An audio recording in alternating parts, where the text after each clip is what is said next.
Hello students, आज हम लोग कुछ न्यूमेरिकल्स प्रॉब्लम सॉल्व करने वाले हैं from chapter current and electricity. So let's start one by one. First question में ये बोला है कि एक पोटेंशियोमीटर है जिसका लेंथ, पोटेंशियोमीटर वायर का लेंथ है 100 सेंटीमीटर और इसके अक्रॉस एक कांस्टेंट पोटेंशियल ड्रॉप मेंटेन किए गए हैं। यहाँ पे बोला है कि दो सेल यूज किए हैं, सपोज दो cell E1 and E2, okay, दो सेल यूज किए गए हैं। यहाँ पे फर्स्ट ये दोनों सेल को सेम डायरेक्शन पे कनेक्ट किए हैं, like this, same direction. Second case में क्या बोला कि इसको ऑपोजिट डायरेक्शन में, लाइक माइनस प्लस, ऐसे ऑपोजिट डायरेक्शन में E1 E2 को कनेक्ट किए हैं और यहाँ पे लेंथ आ गया है एक 50 सेंटीमीटर और एक 10 centimetre. So from this two point we can conclude that E1 plus E2, अगर दोनों सेम डायरेक्शन में होगा तो करंट दोनों से इसी तरफ निकलेगा, तो E1 plus E2 will be equals to 50 KL। 50 is the potential drop per unit length multiplied by length. Length is 50, okay? Potential per unit length. So next point will be E1 minus E2 equals to 10 K, okay? K is potential per unit length multiplied by length which will become potential. So second point में मैंने यहाँ पे लिखा हूँ कि E1 minus E2, अगर दोनों opposite में है तो एक से करंट इस तरफ निकलेगा और एक से इस तरफ, so there will be difference, E1 minus E2 will be 10। तो इन दोनों को अगर हम सॉल्व करेंगे तो यहाँ पे मिल जाएगा, दोनों को अगर ऐड करते हैं तो, अच्छा,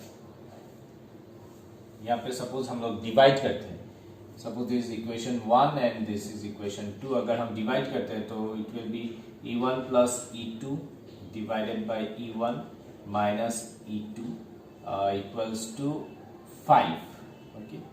सो it will be E1 plus E2 equals to 5E1 minus E2, 5E2, okay. तो ये आ जाएगा, इस तरफ हो जाएगा 4E1 और इस तरफ आ जाएगा 6E2। यहाँ पे E1 divided by E2, E1 divided by E2 will be the ratio, E1 by E2 will be 6/4 equals to 3/2।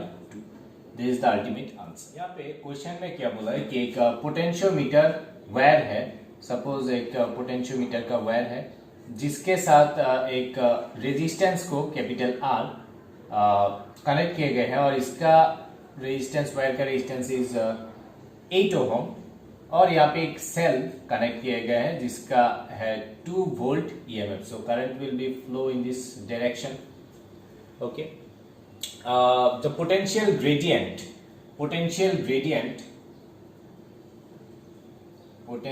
gradient is given as 1 millivolt per, what is the value? 1 millivolt per centimeter, 1 millivolt per centimeter। अगर हम इसको volt पर metre में convert करते हैं और इसका length है, यहाँ पे लेंथ दिया गया है कि 4 मीटर इसका लेंथ है। तो फर्स्ट ऑफ ऑल हम लोग इसके, इस वायर, ये वाला जो वायर है, इस वायर के अक्रॉस पोटेंशियल कितना ड्रॉप होता है ये पता कर लेते हैं, ठीक है। तो यहाँ पे अगर 1 millivolt means 10 to the power minus 3 volt divided by centimetre को मीटर में कन्वर्ट करेंगे तो यहाँ पे 10 - 2 मीटर, ओके। तो यहाँ पे आ जाएगा 10 to the power -1 वोल्ट पर metre. So potential drop across this wire, potential drop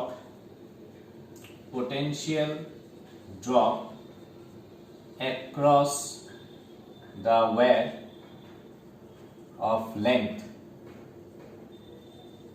4 metre will be कितना होगा, potential gradient multiplied by ये जो length, तो it will be 4 into 10 to the power -1 volt equals to 0.4 volt। अभी ये दोनों resistance दोनों वायर, ये एक वायर है, ये एक रेजिस्टेंस है, तो दोनों सीरीज में है, तो सीरीज में अगर होता है तो सेम करंट फ्लो होगा। तो यहाँ पे टोटल करंट कितना होगा?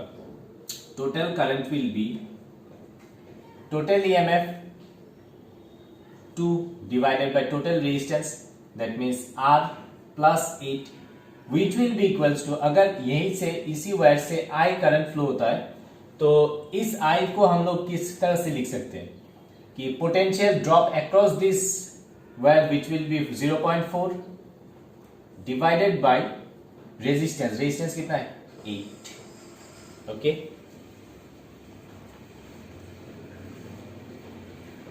तो इसका वैल्यू कुछ इस तरह से निकाल के आएगा 16, और इसको अगर हम 2 by R plus 8 equals to 4 divided by 80, that will be 20 equals to 1 by 20, so it will be 40 equals to r plus 8, so r equals to 40 minus 8, which will be equals to 32 ohm, which is the ultimate answer. यहाँ पे एक equation, charge का equation यहाँ पे दिया हुआ है 80 minus B T square. तो यहाँ पे क्वेश्चन में क्या बोला कि टोटल हीट प्रोड्यूस कितना हुआ है। तो हमें हीट का फॉर्मूला पता है, H is equals to I square R T. Okay, तो दैट मीन्स Q से फर्स्ट ऑफ ऑल हमें I निकालना पड़ेगा। That means I will be equals to dq dt, which will be equals to a minus 2bt. Okay, ये आ गया current का form. Now अगर हम हीट को हम लोग निकालते हैं, that will be integration I square means a minus 2bt whole square R D T. यहां पे डी टी अगर है तो टाइम का लिमिट यहां पे होगा, तो टाइम का लिमिट यहां पे कितना होगा? सपोज हम लोग एक पकड़ लेते हैं एक रेजिस्टेंस आर, यहां पे करंट फ्लो होना स्टार्ट किया first of all initially I, तो दैट मीन्स पहले हम लोग इनिशियल को 0 पकड़ लेते हैं, 0 से कितना देर तक हम लोग लेंगे? अप टू फाइनल टाइम जहां पे आई हो जाएगा 0, लास्ट में करंट बंद कर देंगे तो करंट 0 हो जाएगा। तो अगर इस इक्वेशन में हम लोग पुट करते हैं कि आई इक्वल्स टू 0, तो यहां पे आ जाएगा a minus 2bt will be equals to 0, और minus 2bt equals to minus a, और t equals to a by 2b, ये हो जाएगा फाइनल टाइम। तो यहां पे हमें इंटीग्रेशन करना पड़ेगा 0 to a by 2b।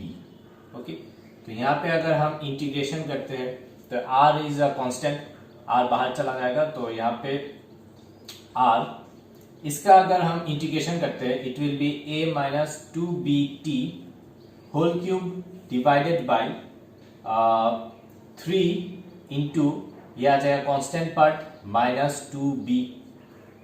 Okay, और यहाँ पे लिमिट रहेगा from 0 to a by 2b।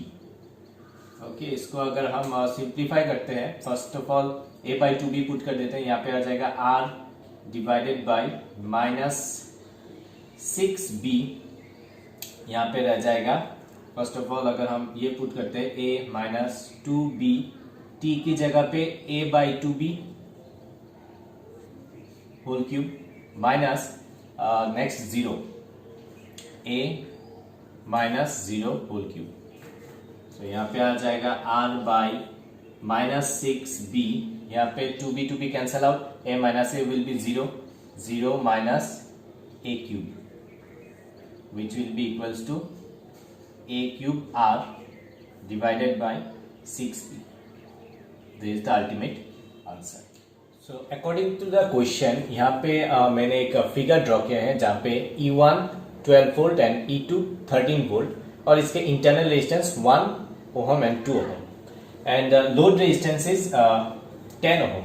यहाँ पे क्वेश्चन में क्या बोला है कि ये जो 10 ओहम के अक्रॉस पोटेंशियल कितना होगा, पोटेंशियल डिफरेंस कितना होगा। तो फर्स्ट ऑफ ऑल अगर यहाँ पे दो ईएमएफ डिफरेंट ईएमएफ पैरेलल में है तो इसका हमें एक फॉर्मूला पता है नेट ईएमएफ का, that E1 R2 plus E2 R1 divided by R1 plus R2।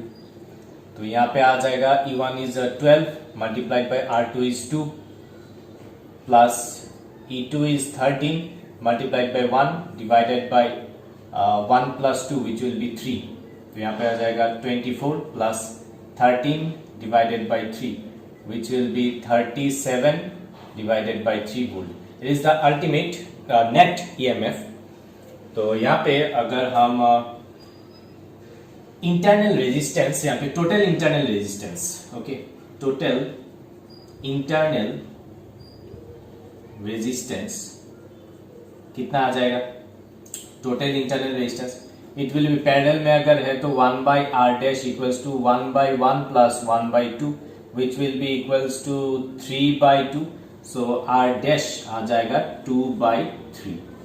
So R dash आ जाएगा इंटरनल रेजिस्टेंस 2 बाई 3। नाउ यहाँ से अगर करंट फ्लो होता है आई तो ये करंट थ्रू आर फ्लो होगा। तो अगर हम V equals to I R लिखते हैं, I मल्टीप्लाइड बाई R, तो यहाँ पे I को हम लोग किस तरह से लिख सकते हैं, I can be written as E total EMF divided by resistance net resistance R plus small r dash multiplied by R। तो ये आ जाएगा वैल्यू। यहाँ पे अगर हम वैल्यू पुट करते हैं E is 37 by 3 divided by R का वैल्यू कितना है 10 प्लस 2 बाई 3, ये आ जाएगा मल्टीप्लाइड बाई 10, ओके, ये आ जाएगा इतना भी। तो इसका वैल्यू कुछ निकाल के आता है 11.56 volt, okay, which is option C according to the question. Option C is the correct answer. यहाँ पे क्वेश्चन में क्या बोला है कि जब करंट स्टेडी स्टेट में फ्लो होता है तो यहाँ पे चार्ज ऑन कैपेसिटर कितना होगा। अगर करंट स्टेडी स्टेट में फ्लो होता है that means current through capacitor will be 0। That means अगर सपोज अगर हम यहाँ पे A B C D point पकड़ लेते हैं दैट मीन्स करंट इस तरफ से फ्लो होके यहाँ पे फ्लो नहीं होगा क्योंकि कैपेसिटर से डीसी करंट फ्लो नहीं होता है, एसी करंट फ्लो होता है। तो current will be in this direction, यहाँ पे आके फिर यहाँ पे इस तरह से जाएगा स्टेडी स्टेट में। दैट मीन्स यहाँ पे आप देख सकते हैं कि ये वाला R2 और ये वाला AB दोनों पैरेलल में है। That means voltage across AB will be equals to voltage across CD, same होगा। तो वोल्टेज अक्रॉस CD कितना आ जाएगा, यहाँ पे आ जाएगा E net EMF divided by ये R और ये R plus R2 multiplied by इसके अक्रॉस कितना आ जाएगा R2, ये आ जाएगा CD के अक्रॉस R2 क्योंकि सेम करंट फ्लो हो रहा है, ठीक है। तो यहाँ पे charge Q equals to C into V, तो यहाँ पे just multiplied by C multiplied by E R2